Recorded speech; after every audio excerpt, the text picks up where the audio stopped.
Hello kids, स्वागत है आप सभी का मेरे इस नए वीडियो में। बच्चों, आज हम क्या सीखेंगे? आज हम सीखेंगे A for and, one, O N E, one. Okay बच्चों, ये क्या है? ये है हमारे कलर्स। चलो बच्चों, कलर्स नेम जानते हैं। Brown colour, pink colour, red colour, green colour, orange colour.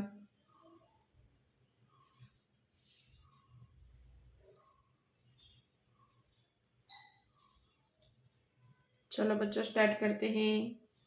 Pink colour, A for apple, pink color, A for apple,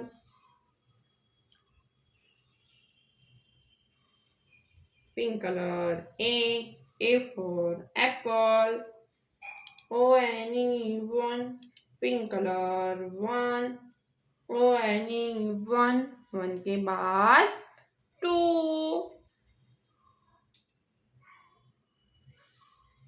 green color, B for butterfly, B के बाद two, TWO,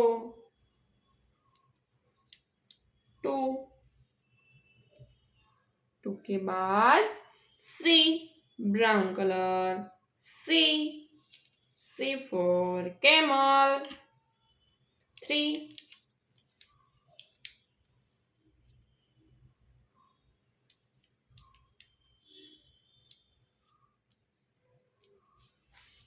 THREE, थ्री। बच्चों, आज हमने क्या सीखा? ABC, 1 2 3। Okay बच्चों, अब मिलते हैं अगले वीडियो में। बाय।